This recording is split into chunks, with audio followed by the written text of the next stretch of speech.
Certa vez, a Amy Baker escutou de uma mulher que ensinava sobre o perfeccionismo a seguinte frase: Deus não espera que você seja perfeito.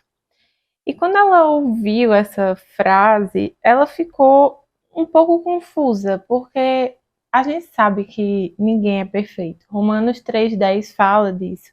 Mas existem algumas passagens bíblicas em que Deus diz que devemos ser perfeitos, como Mateus 5,48 e 1 Pedro 1,16.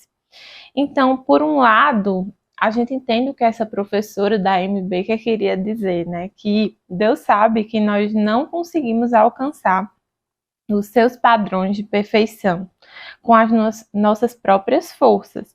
Mas, ao mesmo tempo, esse comentário foi o que encorajou essa escritora a pesquisar mais sobre o tema e estudar por que tantos de nós somos atraídos para o perfeccionismo e o que Deus realmente espera de nós nesse sentido. Oi, pessoal! Feliz Ano Novo a todos! Esse é o primeiro vídeo do ano aqui no canal e, como eu falei lá no Instagram, eu vou tentar dar uma leve passada por esse livro, Perfeccionismo, Quando a Vida Não Se Encaixa, da Amy Baker, publicado pela editora Nutra e que infelizmente não está mais disponível para vendas, e muitos de vocês tiveram muito interesse em ler o livro, porém não encontraram. Então eu vou tentar passar aqui para vocês algumas coisas que eu aprendi com esse livro e talvez despertar um pouco de compaixão aí na editora de republicá-lo, tirar algumas cópias a mais para que a gente possa ter mais pessoas lendo sobre esse tema tão importante. Perfeccionismo é um pecado estranho, porque ao mesmo tempo ele tem uma aparência de algo bom. Quem nunca ouviu aquele exemplo da entrevista de emprego que a pessoa pergunta qual é o seu defeito? E aí a pessoa responde, eu sou muito perfeccionista, justamente para se falar algo bom sobre si próprio. A questão é que o perfeccionismo tem várias facetas também. E nem sempre a pessoa que sofre com esse pecado vai ter aquela aparência de perfeição. Muitas vezes o perfeccionismo se manifesta justamente na procrastinação, na desistência das tarefas, porque não se consegue fazê-las de forma perfeita, em pessoas também extremamente controladoras. Enfim, existem muitas coisas que podem estar enraizadas no pecado do perfeccionismo, que a gente só consegue descobrir se a gente pensar profundamente sobre nosso próprio coração. A Amy Baker, a escritora desse livro tão interessante, ela chega a confessar que no estudo sobre o perfeccionismo, ela começou a perceber que ela mesma era uma pessoa perfeccionista e que muitas vezes ela estava deixando Cristo para trás na busca de servi-lo. Como é que isso é possível? A Elyse Fitzpatrick, que é citada nesse livro, fala o seguinte: em minha busca pela piedade, será que deixei Jesus para trás? Será que estou mais focado em meu desempenho por Ele ou no dele por mim? Como cristãos, é possível vivermos nossas crenças sem um reconhecimento consciente ou consciência da presença de Jesus. A pessoa e a obra do Redentor se tornam secundárias em relação ao que estamos focados, viver a vida cristã. Nos tornamos essencialmente focados em nós, em nosso desempenho, nosso crescimento espiritual. É por isso que foi tão legal eu ler esse livro. Na verdade, eu estava lendo ele há um certo tempo, mas terminá-lo no fim do ano, porque fim do ano e início do ano são momentos que a gente costuma fazer metas de ser melhor em tal coisa, atingir determinada meta para a nossa vida. E isso não é ruim em si mesmo. É tanto que eu também li o livro de Jonathan Edwards, né? As Resoluções, de Jonathan Edwards, o livro escrito sobre as resoluções pelo Steven Lawson. E esse livro é muito interessante porque o Jonathan Edwards faz resoluções para o ano, inclusive resoluções de que ele tentaria ao máximo ser mais santo, ser mais perfeito para a glória de Deus. E qual é a diferença, né, de realmente tentar crescer em boas obras, crescer em piedade e não se deixar dominar pelo perfeccionismo? Essa é a nossa luta, essa é a nossa dificuldade, porque nós temos um coração que é uma fábrica de ídolos e a gente adora coisas que nos levem ao legalismo e à autojustificação, à glória própria e não à glória de Deus. É por isso que a Amy Baker fala que é muito fácil a gente esquecer o porquê que a gente está correndo, né? Por amor a Jesus. E muitas vezes nós não estamos correndo por amor a Jesus. Nós estamos tentando ser piedosos não por amor a Cristo, mas por amor ao nosso próprio ego. E isso faz tudo perder o sentido. Mas como é que a gente pode descobrir se essa é realmente a motivação? O que é que precisa mudar? Na verdade, justamente no capítulo 1, ela começa a narrar um pouquinho sobre isso. Esse tipo de livro da Nutra e de outras editoras que publicam sobre aconselhamento bíblico, eles funcionam da seguinte maneira. Normalmente, a cada início de capítulo, você tem uma historinha sobre uma pessoa que luta contra aquilo, né? E a partir disso, o conselheiro bíblico vai meio que destrinchando as reais motivações da pessoa naquela ação.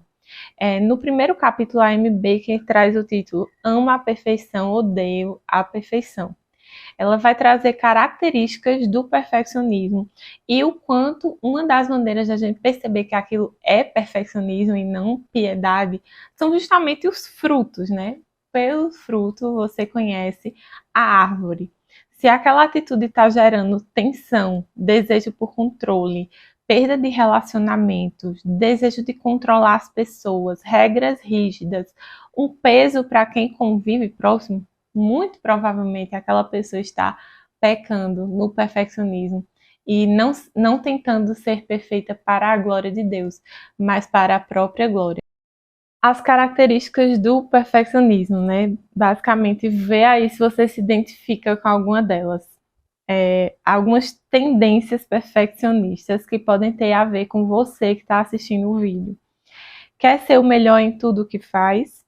Tem grandes expectativas para você mesmo e para os outros, fica muito triste consigo mesmo quando comete um erro, se sente culpado em relaxar, sente como se nunca fizesse o suficiente, é bem minucioso a respeito dos detalhes de uma tarefa.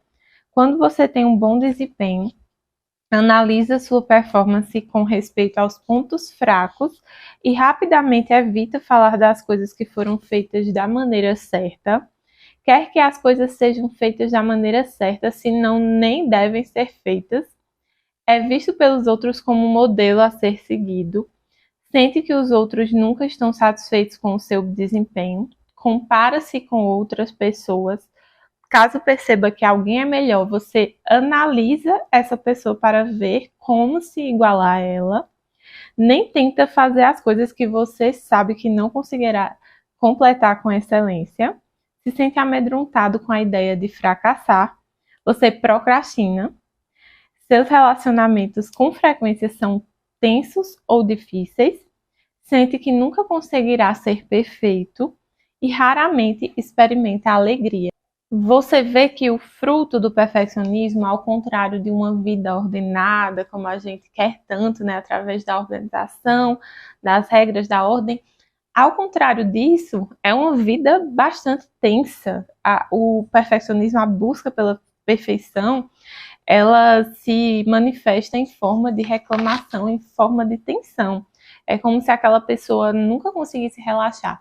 Consequentemente, a gente tem que essas pessoas sofrem muito com outras coisas, né? Normalmente podem ser pessoas muito ansiosas ou até mesmo depressivas, ou outras características que podem surgir dessa forte tensão, até mesmo coisas físicas, né? Você vê que tem uma tensão muscular presente naquela pessoa porque ela nunca consegue relaxar.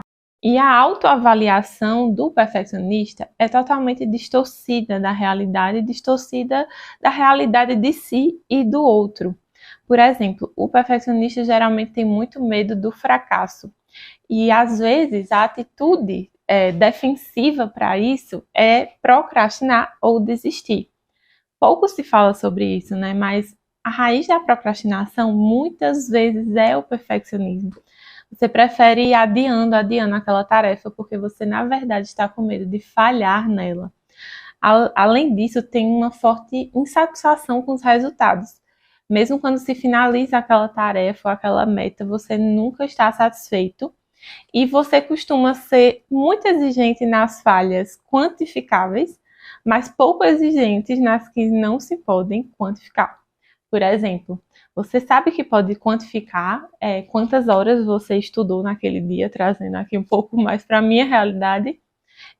Ou, por exemplo, sei lá, se você tem uma coisa para produzir no trabalho, aquilo é quantificável numa planilha, mas você não consegue quantificar, por exemplo, quantas vezes você foi grosso ou rude com alguém da sua família.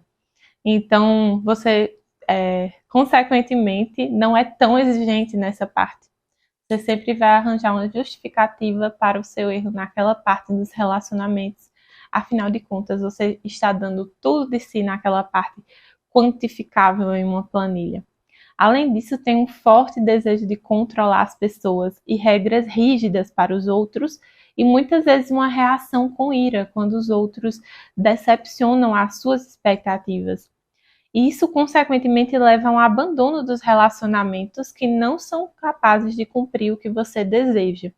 Então, são pessoas que pouco a pouco vão se tornando difíceis de se conviver. Tudo isso que eu falei aqui, a Amy Baker vai falar que, na verdade, esse livro é para todo mundo. Porque talvez você não tenha se identificado, né, com essa coisa de ser uma pessoa controladora. Porém, existem outras formas de ser perfeccionista. E ao longo do livro ela vai mostrando que, na verdade, todos nós temos esse ímpeto a sermos perfeccionistas de maneiras diferentes e pecados que vão esconder esse perfeccionismo de formas variadas. E por que isso? Porque, na verdade, o perfeccionismo é uma distorção por um desejo natural que o homem tem por perfeição. O propósito original do homem é ser uma demonstração da imagem de Deus, que é perfeito, para a glória de Deus. Só que o pecado transformou o que antes era uma missão nossa de refletir a glória de Deus, uma missão gloriosa, em algo que é uma fonte de tensão, um fardo pesado. E o pecado também produziu a nossa própria definição de perfeição, que é totalmente centrada no homem, que muitas vezes só foca no desempenho e nos resultados que glorificam a si mesmo, e não nos resultados eternos que glorificam o nosso Criador. Uma prova disso é que se nós realmente valorizássemos a perfeição de uma forma genuína e santa, a gente não teria respostas tão imperfeitas quando as coisas não são perfeitas, como ira, frustração, e nem seríamos tão controladores, inflexíveis e impacientes com o nosso próximo. Essas ações, elas não são corretas e não são perfeitas. A Amy Baker vai lembrar dos dois fundamentais mandamentos que são o resumo de toda a lei: amar a Deus acima de todas as coisas e de todo o coração, e amar o próximo como a si mesmo.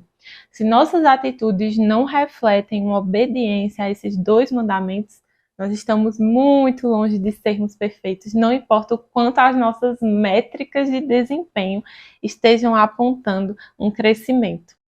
E é por isso que ela indica nós fazermos perguntas para um autodiagnóstico, né? Como a gente pode se autodiagnosticar, sondar o nosso próprio coração diante de Deus para descobrir onde está a real motivação do nosso coração de tentar fazer as coisas corretamente. Primeiro, o que eu quero dizer com perfeito ou correto? Qual é a minha definição de perfeito ou correto?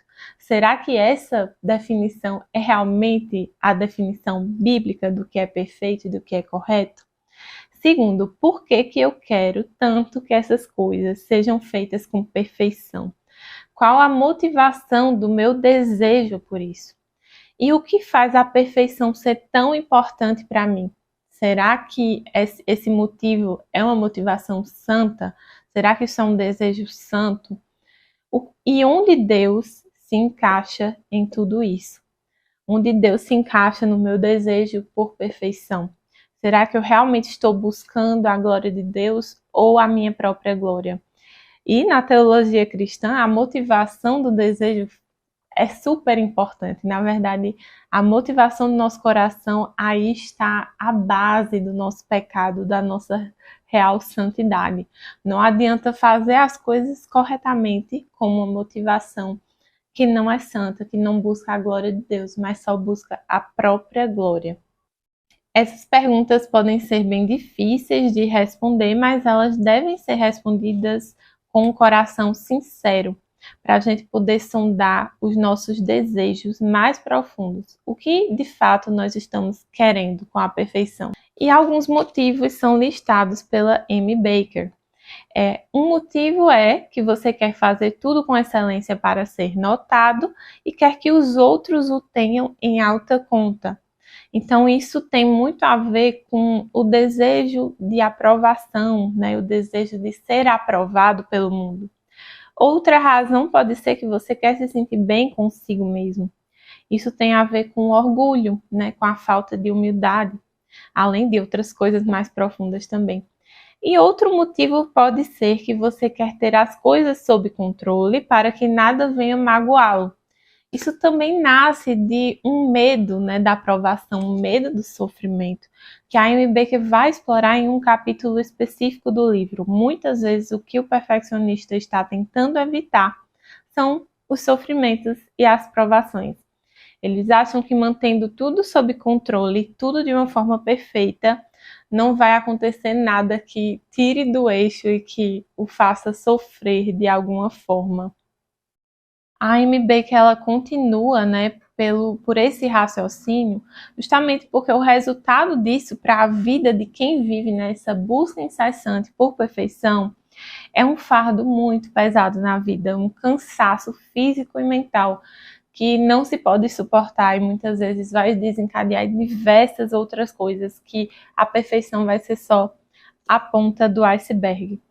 O perfeccionista tem sempre a sensação de que nenhum momento deve ser desperdiçado com o descanso em seus triunfos ou em celebração da vitória. Há sempre o próximo jogo a ser ganho, o próximo projeto a ser executado e a próxima expectativa a ser satisfeita. Quanto maior o reconhecimento, maior o medo de ser exposto. Tem muito a ver com o que o pessoal chama hoje em dia de síndrome do impostor, né? Quanto mais pessoas apontam para você como modelo a ser seguido, maior o potencial de humilhação quando você não corresponder ao elevado status a você atribuído. O perfeccionismo é um mestre cruel. E servir esse mestre é assustador e cansativo. Uma vida governada pelos seus próprios desejos e moldada pelo que o mundo diz que é perfeição, no fim se tornará uma vida exaustiva, repleta de decepções e frustrações.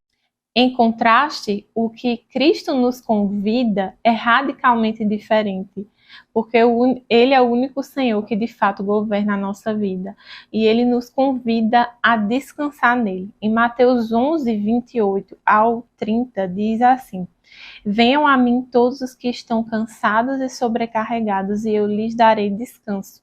Tomem sobre vocês o meu jugo e aprendam de mim, pois eu sou manso e humilde de coração.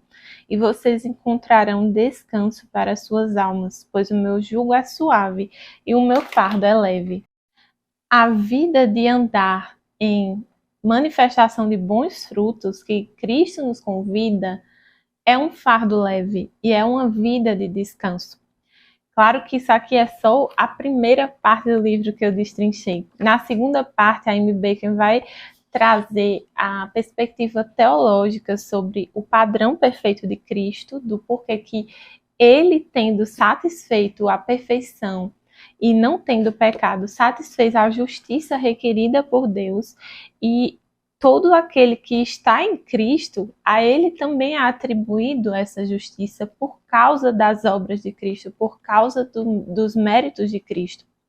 E é por isso que nós que somos renovados e estamos em Cristo, nós podemos viver na busca pelas boas obras, na busca por frutificar o fruto do Espírito, e isso pode nos trazer uma satisfação plena, estar feliz e contente até mesmo com os limites colocados por Deus.